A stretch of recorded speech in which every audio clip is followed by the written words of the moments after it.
On August 8, 1941, as the Kageros were completing construction and the Yugumos and Akazukis were underway, Japan started another new class of destroyer. This was the 2,567-ton Shimakaze class. Let's get this out of the way first. Originally 16 were planned. In the event, only one was completed. Actually, only one was even started. 駆逐艦島風です。スピードなら誰にも負けません。早きこと、島風のごとしです。She was completed May 10th, 1943. On to the good stuff. The idea here was for a group of super destroyers to escort their super battleships. Destroyers that could charge in super fast, ostensibly at night, and put a whole gaggle of super torpedoes into the American battle line. Yeah, somebody was hitting the sake pretty hard. Then came the hangover. Somebody remembered why they were going to war in the first place. Yes, she was a Yagumo on steroids, but that wasn't what they needed, even if they had the time, money, or resources to build them.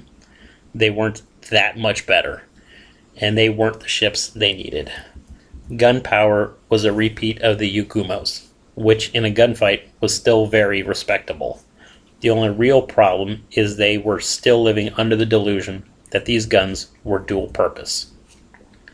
Torpedo armament grew. Kind of. Not really. Actually, it shrank. By lengthening the hull to accommodate the more powerful machinery and improve length-to-beam ratio, they were able to add a third torpedo mount, something not seen since the Hatsuharus. And that worked out great. Except that whereas the Hatsuharus had triple mounts and the Yugumos had quad mounts, she had quintuple mounts. That's right, she could hurl 15 long lances at a time. On the other hand, compared to the Yugumos, with a narrower length-to-beam ratio, the weight of 3 quintuple mounts, and moving at higher speeds, their old friend, metacentric height, became a concern again. Cough. So to keep top weight down, no reloads were carried. This meant the smaller Asashios, Kageros, and Yugumos could carry 16 torpedoes, 8 ready and 8 reloads, whereas she could only carry 15. The star attraction, though, was really her engines. Main armament was 6 127mm 50 caliber guns in 3 twin turrets, 1 forward and 2 at the stern. These guns were capable of 75-degree elevation. Torpedo armament was 3 armored quintuple mounts, 1 between the funnels and 2 behind the rear funnel for the 610mm Type 93 long lance torpedo, all on the center line, allowing firing off either beam and all at the main deck level. 16 depth charges were carried along with 4 depth charge launchers, and she had the Type 93 sonar and Type 22 radar. Propulsion was provided by 3 boilers, 2 venting to the forward funnel and 1 venting to the aft funnel.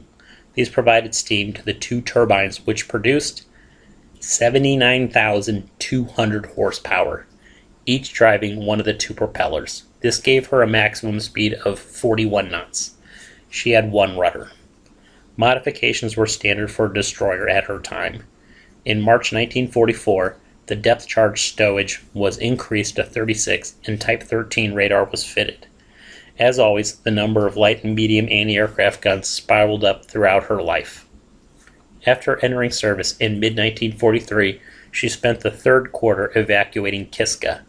She then spent the 4th quarter of 1943 and 1st quarter of 1944 escorting convoys from Japan to the Northern Solomons, Palau, East Indies, and back to Japan before a March-April refit. After that, she transferred with most of the rest of the surface fleet to the East Indies. She took part in the battles of the Philippine Sea and Leyte Gulf as part of Center Force, returning to the East Indies after Leyte. 早いだけじゃダメなのね。In mid-November 1944, she escorted a convoy to Ormoc. While there on November 11th, she was attacked by carrier aircraft, blew up, and sank.